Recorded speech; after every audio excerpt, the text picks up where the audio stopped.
Good morning, ladies and gentlemen. It is Tim Gillette back with another episode of the Tim Gillette Show. Today, I have a new guest, all right, that literally it's another one of those great expectations on this series where we actually get to know the person on air.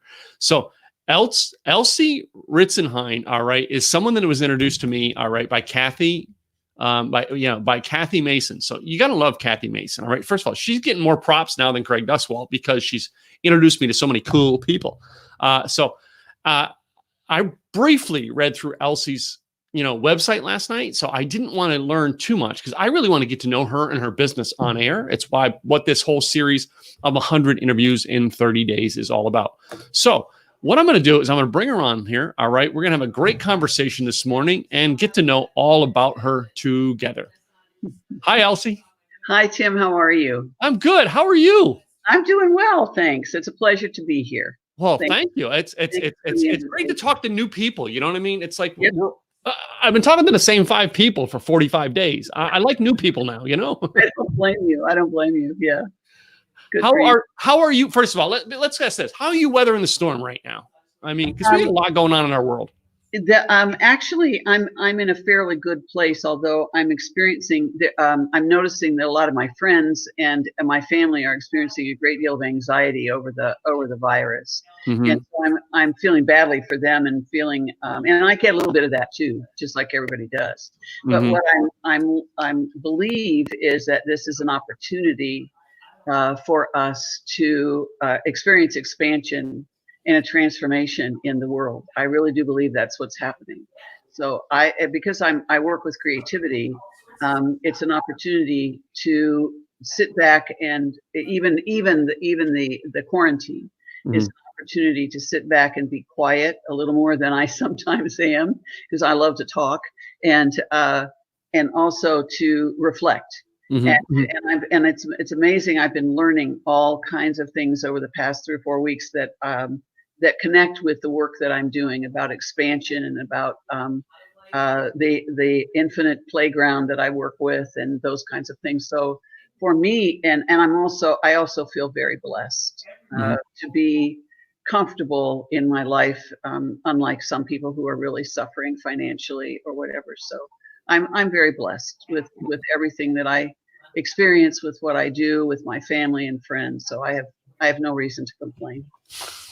Well, that's cool. All right. But before this started, were you a work at home person anyway? So I have been since I retired. I was an educator all my life, and taught school. Started as a music teacher in the 1960s, and then I took a master's degree in teaching of reading. So I started working with teaching English language arts, and then I started combining the two in what back then in the 1970s we called integrated arts, integrated arts programs, where we integrated the arts into the general education program.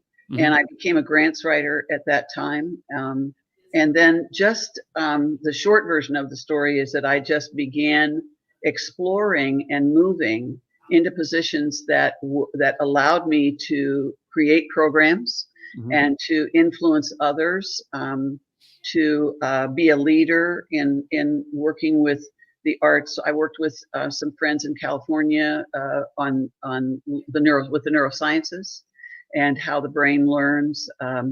It's been an exploration that has been incredibly rich. And then ultimately, just before retiring, I worked as a consultant. I worked after I retired, actually, worked as the director of a math science magnet school, where we incorporated the arts in whatever way we could with teaching of math and science, and working with research, that kind of stuff. So that was an exciting endeavor. But then after I retired, I was doing some consulting, and just before that, wrote a book, collaborated on a book called The Generative Leadership, where we were working with shaping new futures for today's schools. And I worked with a friend from Michigan, Carl Klimek, and with Kathy Sullivan, who is the astronaut who was the first woman who walked in space. Yeah.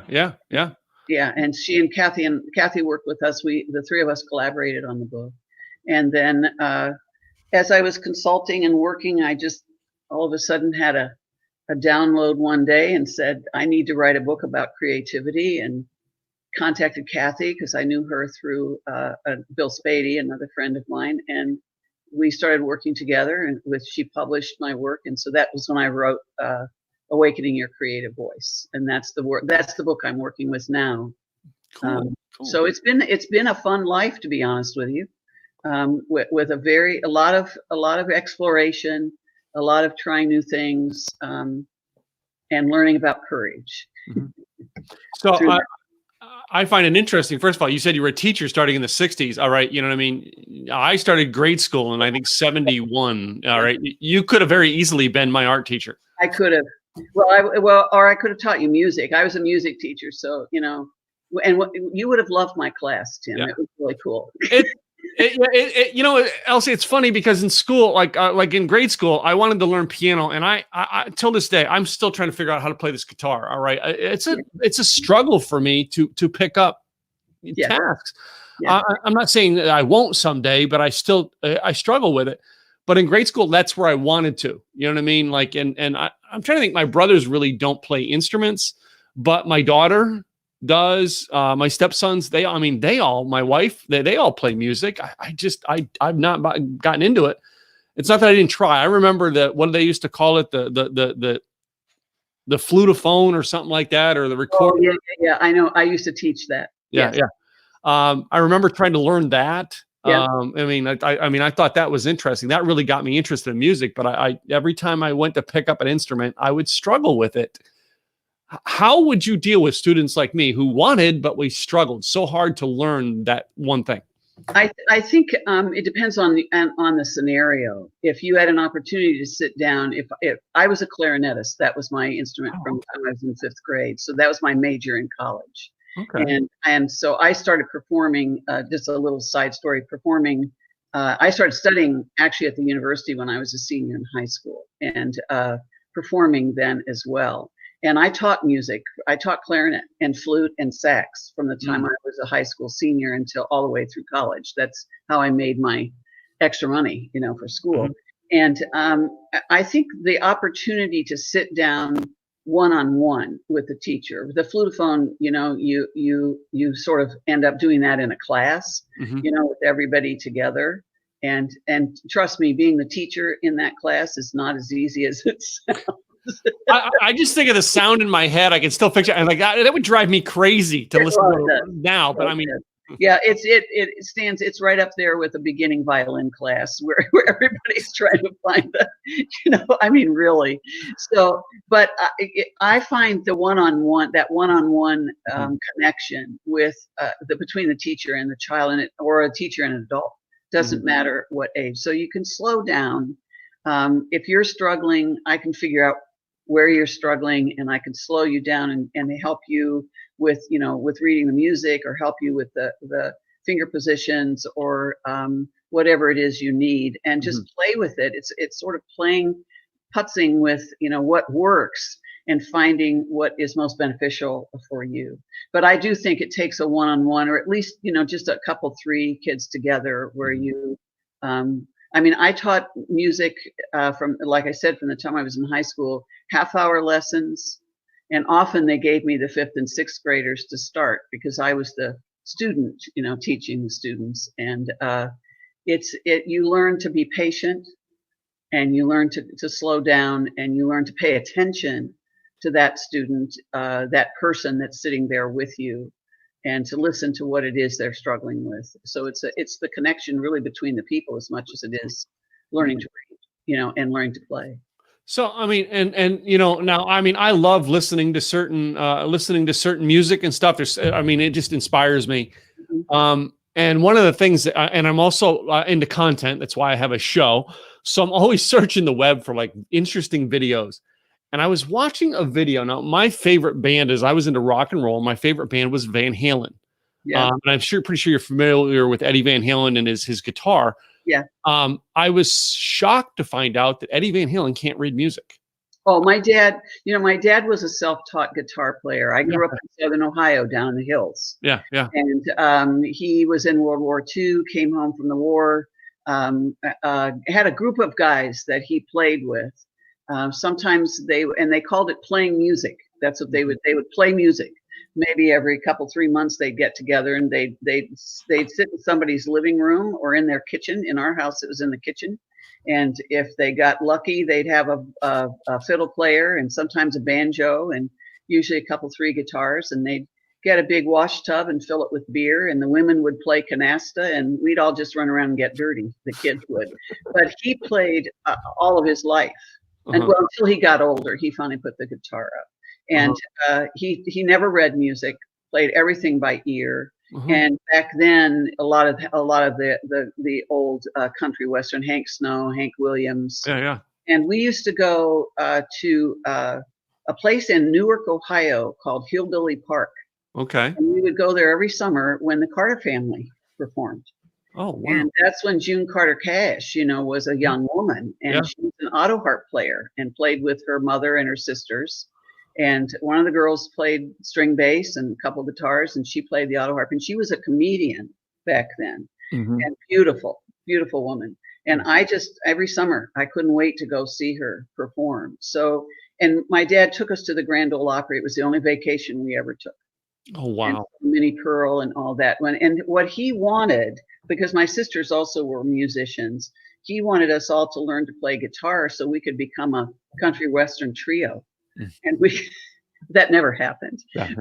But the interesting thing is that my son, who is 38 now, he has his grandfather's guitar. Oh, and wow. He's had it refurbished, and he's now taking guitar lessons and building. My little oldest granddaughter is going to be 6 tomorrow, and he built her a little small guitar that she can play for her birthday. So it's really fascinating to watch the impact that my dad had on my son. We just got used to him sitting. His army buddy would come up from downriver in Ohio, and their family would visit, and they'd sit out on the porch with their guitars, and they had those little box amplifiers back then, that they'd hook into, and everybody on the street would come out and sit on the front porch to listen to him play. We were always around that, and he never read music. And he did say to me when I graduated from college, how I was the first in my family to actually, my extended family even, to graduate from college.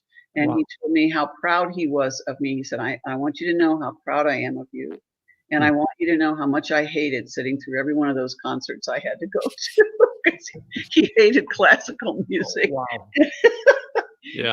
And I mean, there's story after story, but he was very accomplished at playing as well as he could play. And he had his social group, that he played with, and it was a big part of our life. For someone who was not really what they would call super skilled, not like I was or others that were trained, to do that. So. And just, it's always been, the art of music is, it's interesting to watch. All right. And, I've always, it always makes me excited to watch things that are like different, talented, different twists. All right. I mean, yes, I love rock and roll, but like, going to to me, the ultimate musician was Frank Sinatra, even though I'm a rock and roll guy. I mean, Frank Sinatra was amazing at what he did. But then I go study other people who, who did interesting things with music. And it blows my mind, that, some people who actually go from one genre to another. All right. And can play no matter what. Well, like I'm thinking like Kid Rock. Kid Rock went from weird, head banging or, weird rock and roll to country western. Right. And he does it really. I mean, he plays it just so well. And seeing those talents, and I'm going, man, and the bad part is me wants to compare my musical talent to theirs. Okay. There is no comparing. I'm comparing my worst to their best, And I think it's all relative. I think, it's like my dad, even though he couldn't read, he loved to play, and he loved country western music. I mean, he and my mother went Saturday nights. They went square dancing almost every week. And they'd either go to the American Legion or they'd go down to the lake, to Paradise Lake, and they'd go dance, down there. He loved country music. We had Midwestern Hayride on every Saturday night before they went out, and it was just a part of our life. I still, to this day, absolutely love bluegrass music. I do too. I still Yeah, do. yeah, I do too. And I'm a classically trained musician. I love the symphony too. Mhm. When I go to the symphony, I can get really immersed in that because I played. I didn't play. I played in bands, big concert bands. I Mhm. didn't play in symphony quite so much, but I know that what it feels like to sit on that stage and play with that large group of people. And I love the music, but bluegrass is like my heart, Mhm. so every now and then I put a little bit on in the car, and I also put on the 70s um, disco stuff because I used to dance all the time, Mhm. in the 70s when I was in college and danced to all that good. The Bee Gees, I love the Bee Gees Oh, and yeah. Yeah. all those groups. But and jazz, Brubeck was big when I was in college, Dave Brubeck, and Mhm. I used to listen to him. We had record players with vinyl, records in the room, and we used to put on Take Five. He and Johnny Mathis was what Mhm. we went. My roommate and I went to sleep with every night, and we Wow. put one of those recordings on the record player, and that's what we listened to. And I did see Brubeck's group play once at Ohio State when I went to school across town, but I at a smaller school that had a music conservatory. But we went over to Ohio State when Brubeck came to town because that was a big, big thing to see. So yeah, I mean, I could name the music that I've seen and done throughout the Yeah, years and watched, and yeah, we love going to symphony here. But like, I gotta still say, my favorite concert or what you would call performance is still every Christmas. I want to go see Trans Siberian Orchestra. yeah. The I've seen main them too. They're amazing. That is Yeah, the ultimate yeah, music, all right, no matter what the genre, because of the fact, and I didn't realize until we went to see it in concert. These aren't like, your superstars like, Van Halen. These are guys who are like just ordinary musicians who play for the love. They're not making millions to do this. right, And right, they play their hearts right.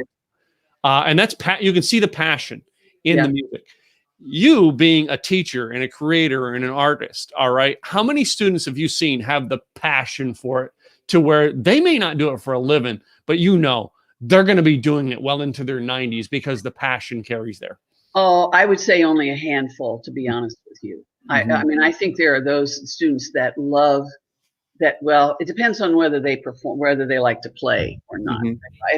If I talked about students who actually play, Mm-hmm. or sing or do, I suppose there would be what I would consider a handful, maybe 10-15%. I'm just guessing. Yeah, yeah. There are lots of students that loved music, but Mm. they didn't always love the music I gave them to. Yeah, yeah. And when I was teaching elementary music, the thing that I chose to teach elementary music rather than be a band. I was trained to be an orchestra conductor, band conductor, because Mm-hmm. I was an instrumental musician, and that's what they did back then. Mm-hmm. But I graduated college in 1965, and I just wasn't into being an orchestra conductor at the time, and I had other things I wanted to do. But I loved elementary music because I could create a classroom where we could dance and we could, and I was never a good piano player, by the way. I never studied piano until I went to college. Yeah, I had stories till the cows come home about the embarrassing finals I had to take yeah. on piano because I was never really good at it. So I used the record player a lot, and we did a lot of movement. And then there was a program called Orff Schulwerk Okay. that came from Germany, and it was the kids could learn to play xylophones, and they could learn to play different instruments and create ensemble work. And so then we would do that, and they would move to that. And then I remember the PTO bought me a gong, so I could hit the gong, and the students would do all this lovely movement. They would explore different levels with their bodies and all of that until the sound stopped, and then they would freeze, and then I'd hit it again. I loved that. I loved the creative, the variety Yeah, yeah. of creativity that we could do. And I think that there were more students, to go back to your question, who got into that, who were connected to that because of the variety than if it were simply just a choir or whatever. But I have to tell you, I'm still connected with a couple students, believe it or not, a Really? couple women who are teachers one of them was a student of mine in second grade, and the other, it was in another school that I was in. She and her twin sister were students of mine in elementary school. But the first one, her first name is Paula. She is now the president of the Michigan Education Association. Wow. The whole, teachers union in the state of Michigan. And Paula and I found each other again about 2 or 3 years ago. So we're in touch with each other. And she became a music teacher and taught in a school district near here. Mm-hmm. And it's just been a thrill to still be connected. It's a heart connection that we have, to still be connected with her. And I watched her all the way through school, watched what she did in college. She actually taught in a preschool where my son was at one time. It's sort of like a divine connection that two of us have. It's an energetic connection that just never stopped. And I'm still on Facebook, even with students from the magnet school that I've connected with. But I think that there are way more students that connect to the music and feel an attraction to the music than actually become musicians. Well, me, like I'm someone who's connected to the music, and one of my clients is a music therapist who's talking about playlists and how it matters to you and your well-being. Right. Yeah. And it's interesting that certain musicians and like one of my renters and friend actually, who lives a couple doors from me here in my complex, he's a musician for like 3 bands here in Dallas, and he came over one day and he was trying to pick up the guitar and show me some things, and I'm like, I just can't. And it's weird. I mean, I shouldn't say I can't, because I need to program the mind that I can. I know that, but anyway. Well, it depends on how much desire you have too. Yeah. And, there are lots of things like I learned to play the recorder and the flutophone and, all of that stuff. And there are certain things that I love to play. I haven't played clarinet for a very long time. It's still in the closet here. And it's about time for me to get it out and show my grandchildren, that I can play. But there are lots of other creative things that I did. And still the attraction to music is incredibly, incredibly strong. So. Well, I love it. All right. So, but you said you retired as a teacher. When did you retire as a teacher? I retired about, I retired about 13 years ago as a teacher. I'm 76 now. And I was about 63, I think, when I retired. Well, I retired as a teacher earlier than that, because I was working as a consultant at the county school district here, going into school districts and doing curriculum integration work. And then I was at the magnet school for 11 years after I retired. But I left as a teacher before I went to the ISD, so it was probably in the mid 90s. Okay. And so and even before that, I was doing, are you familiar with Title I, the national program that works with children with math and reading problems, in classrooms? I am not, but I'm sure my father was. But anyway, yeah. But I trained paraprofessionals to work with teachers to help to be in the classroom to help students that had trouble with reading, and I loved that job because I could do a lot of introduction of creativity and different ways of working. So I left teaching the classroom probably in the mid 90s, early to mid 90s. Okay. And then I left the classroom before I actually left permanently for 5 years as a grant director. And then I went back to the classroom because the district wouldn't keep me on in that administrative position. So I was in and out, in and out. But I mean, I find it interesting. I mean, that, you may have retired from a position, but you're still very active in that community, correct? I'm active. I still work. Yes. In fact, I just had a Zoom call last week with several friends of mine that I have a group that I call the Network for Creative Possibility. And several members. It's a local group that I'm probably expanding as we speak. On nationally, depending on who I'm connecting with. But all but two of us are retired. The others are all either in the classroom, or one of the women is an attorney now, and she taught school for 20 years or more before she left the classroom. So I have a really strong connection with what's happening in education, and what I believe we need to do, and what I think we're going to be in some ways forced to do as a result of this pandemic, and because of the digital education that's going on right now. Okay. Would you mind if we went into that? All right, because I mean, I want to tie how you work with this right now, and hopefully some of the people listening in can learn from this. Please. Well, what I do is I do consulting, or what I really like to do is have what I call creativity conversations. So it's an opportunity to talk on Zoom, or it's an opportunity to talk with people personally, depending on where I am and what I'm doing. And I can do coaching, if that's what people want.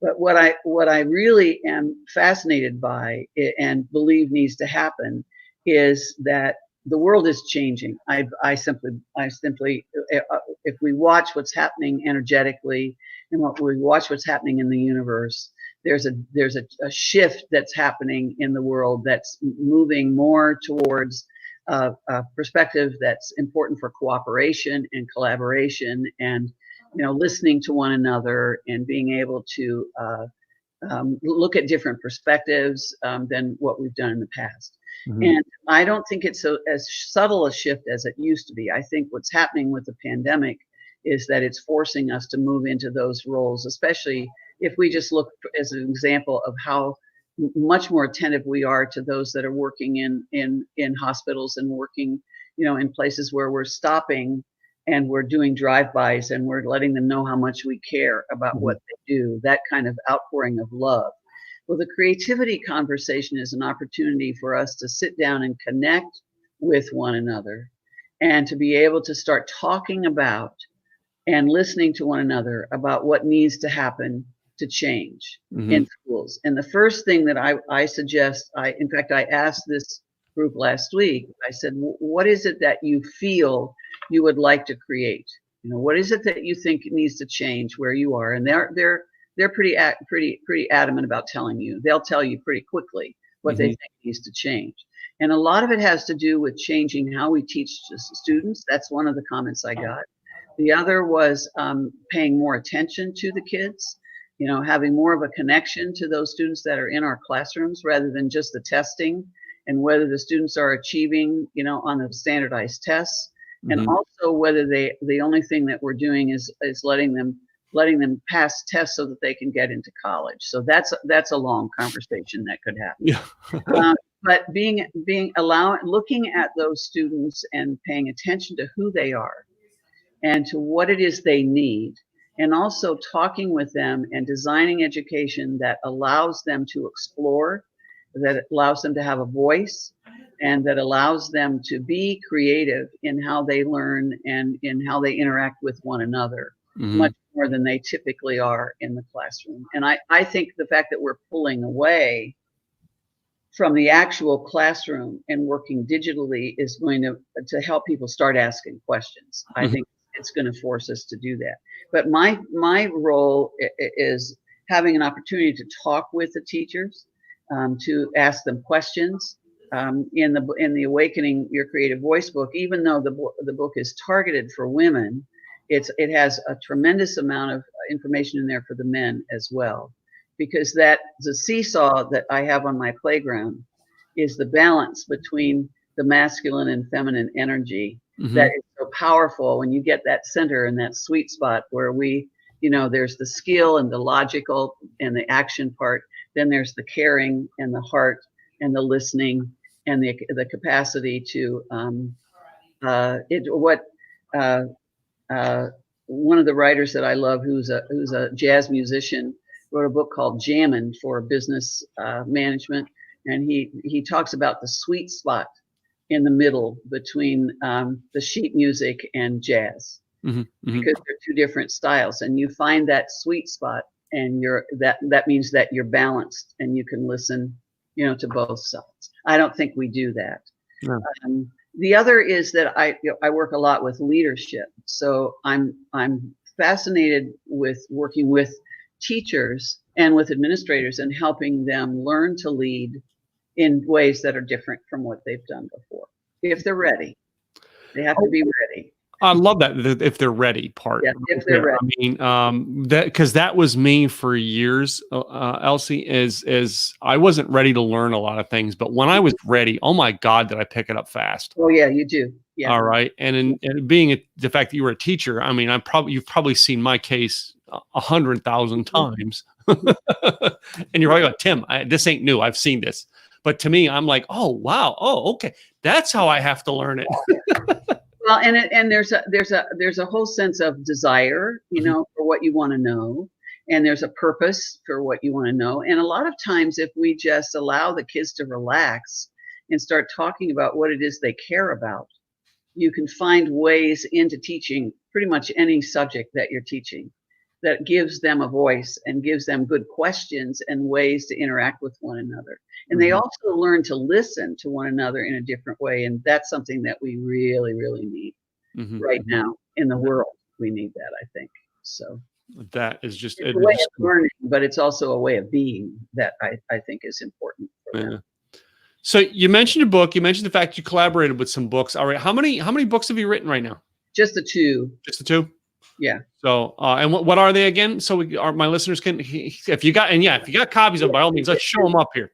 This is the one that's available on Amazon. It's called Awakening Your Creative Voice. And the subtitle is Women in a World of Possibility. It's a bestseller on Amazon, and this one's available right now. And this is the one that has the model for working with creativity that is developed around a playground. So it has, I have an 8.5 by 11. So the model is, let's see, I got to balance it here. Yeah, there you go. Right there a little bit. Yeah. Hold on. I want you to hold it as close to the camera as possible. I'm going to do this neat trick where, slide it over. Look at that. How's that? So there, you'll see in the middle, there is the merry-go-round. There we go. Yeah. And the merry-go-round is the possibility space is in the center. And then there are 4 seats on that merry-go-round. There's the play seat, the technique seat, the plan seat, and the risk seat. And there's a context, it depends on what we're working with. And then if you walk around through the playground, you tap into your intuition. You talk about being mindful. There's the seesaw, the both hands down in the corner.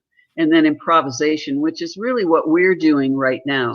And then over here, there are some things with how we can be and some principles and an action piece and all of those are developed in the book so that it's almost like a workbook that you can go through. And it's also about education, about creative leadership, how to lead. There are focus questions in the book, that kind of thing that allow people to work, to journal, and to work through the process. The possibility space is really a critical space because that's where we allow ourselves to get quiet, like we were saying earlier, to reflect and to ask good questions, either of each other or of ourselves, so that what emerges out of that, it can be something that's new and different.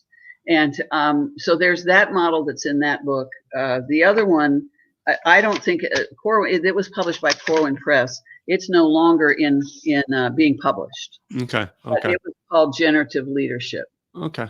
And I still use a lot of work from that book. We had tools that were there because it's about generativity, which is really about creativity. And but the Awakening book is the one that I'm working with now. So I'm working with it personally, and also I have friends that use it for personal growth. I have friends that use it with book dialogues, that kind of thing. But and I probably will add to it as I go along because I'm learning more about myself and about where creativity fits and what we need in the world as we go through these experiences that we're doing. Cool. So, well, this has been very, very informative for me and very, very learning wise as well, because it's like, it was eye opening that's why I was the way I was based on some of the stories you've told today. And that, That's cool. I know, and that you could have been my music teacher at school. Yeah, no kidding. Yeah. I'm serious. You would have loved it. Yeah. Well, I could have put you on a that saxophone, or you could have played the drum, and that would have been cool. yeah. Anyway, I did want to learn drums too, and I remember there's a school here in Dallas that was built off of that School of Rock idea. There was like a movie about it years ago, and basically the idea was to get people playing along with songs they knew to learn the instrument. And I went into one of the studios one day and met one of the guys, and he's part of another tribute band here in Dallas, which now I seem to know all the tribute bands because my neighbor's in one of them. But it's interesting. That was a concept that I thought I'd try that. All right. And again, I don't know what it is. When I find the key, makes me learn something. All right. I'm going to jump for joy and do it. Yeah, you will. Yeah. I really trust you. I think, you'll find, I just a couple little things, to tag onto this. Mm-hmm. One of the things that I talk about in the book, and I, like I say, I talk to women because I really do believe right now we're in a position where women need to find their creative voices, not just their combative voice, but their creative. I went through the first women's liberation in the 70s, mm-hmm. and we worked a lot on just being like the men. And the times are different now, so that our creativity, all of us, but male and female, are born with a creative essence. All of us are. So there was that, that focus for this. But the essence that we have, I ask, where is your creative voice? Mm-hmm. Where is your creative voice for leadership? All of us have that essence, and going into that possibility space is where we can find that. And I'm still at my age, still finding parts of me that were buried, as a child. Just recently, that I'm being able to talk to that little girl that lived in there that didn't know she had a talent for something, all of that. That's allowing that to go away, that fear or that block to go away, and just open and allow what is creative and what is just sort of like your music thing, just to open that door and allow that creative essence to say, okay, I'm willing to try that. And it takes courage to do that. The other is, I wanted to share, I wrote this down this morning because I was reading a magazine and saw a quote by Goldie Hawn. And she said, "What you create is who you are." And I thought that was worth thinking about too. Mm-hmm. What we create is really who we are. But it doesn't mean we can't change. No, yeah. So very, very interesting, Elsie, that you actually shared all this with me today. And man, I'm actually taking notes, of things I've learned today that will hopefully help me on my journey to continue learning long past my, well, I'm never going to retire. So me neither. Not really. Yeah. I may have retired from different companies or something like that, but I'll never retire from what I do. I love things anyway. I'm always going to be a learner too. I think always going to be in education. So good for you. Let's see. Some of the people actually leaving comments in here. So Kathy stopped by, leave some comments. Of course, we all love Kathy. She brought us so many. Tim Hill. Oh my God. Thanks for stopping by. And then we had Dana. Oh, Dina. Yeah. Dina. Okay. I just saw her last night. She and I are working on a project together. Cool. So, and it looks like Don Lynch, and she said hi to Don. So it looks like Don Lynch stopped by, and then Tim is somebody I know. Yeah. So there's some cool people stop by and visit us today. All right. And we both, between the two of us, we know them. Exactly. Well, at least Elsie, I want to say at least, but Elsie, I told you I was going to mess that up once. All right. There's my once. I got gone. Where is a website or something that people can get a hold of you and find out more about you? Well, I'm the elsieritzenhein.com, which has been going through it's on the screen now. They can find me there, and also on social media, on Facebook if they're interested. So cool. Well, Elsie, I have a game to finish out my show. Have you heard about my game? I briefly. Yeah. So I've made a list of this or that questions. And I think I've got one or two that might be related to you. We'll see. Oh, okay. All right.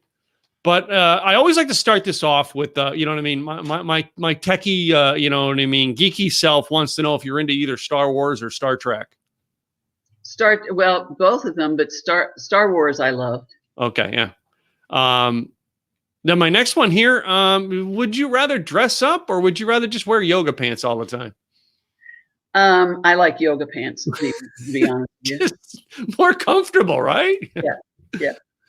Are you a cat person or a dog person? Oh, I'm both, but I have neither now, but I had cats for over 50 years, and I'm the resident lady with the dog treats in my condo complex. Oh, okay, yeah. We buy and the dogs stop and wait for their treats. Really, they look in the window until they know that I'm there. Until they tell you that, yeah, I'm here. Where's my treat? Yeah.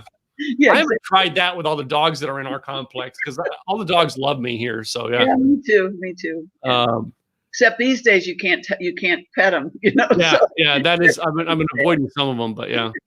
And we have one lady in our complex that has this tiny little dog that would always run up to me, and then we have this tiny lady with this big dog. All right. Yes. Yeah. Yep. So if we're going out to eat, would you rather have a taco or a hamburger? Taco, yeah. That's one of my favorite questions to ask, by the way. Love tacos. Yeah. You're going on vacation. Are you going to the beach or the mountains? Oh, that's tough. I would split. It depends on the time of year. I would split one vacation to the beach, one to the mountains. I love them both. Mm-hmm. Well, they each have their charm. Yes. Yeah. How about going to the movies? Would you rather get popcorn or candy? Popcorn. A lot more people are popcorn than candy. I've had a few that want popcorn and candy. I would do both too, but popcorn is my favorite. Yeah. So this next one may be a personal preference. Is it called a violin or a fiddle? Depends on what you're watching. If I'm at the concert, if I'm at the symphony, it's a violin. If I'm doing bluegrass, it's a fiddle. And it's funny. It's the same instruments. It's just different name for it, right? Yeah. It's how it's played. Yeah. Yep. Exactly. Yeah. So my next one here is one that actually has created wars, but I have to ask it, and that is, does the toilet paper go over or under on that roll? Oh, it goes over. All right. See how easy that was? Well, you would not believe the discussions we've had on my show about that question. It goes over if you can get it these days. Well, yeah, that was the other thing I was saying for the longest time, if you can get it. But yeah. And my last one's just one of those personal preferences everybody wants to know. All right, boxers or briefs? Briefs. See, not that hard, Elsie. Gosh, nobody's asked me these on, on an interview before. That was fun. Yeah.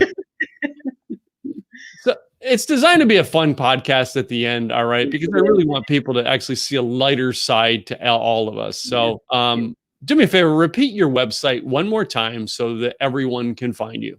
ElsieRitzenhein.com. Cool. Well, thank you, Elsie, for coming on the show today. I appreciate you being our guest, all right, and sharing with my audience a little bit about you and your business and your world. And it's been great hearing from you.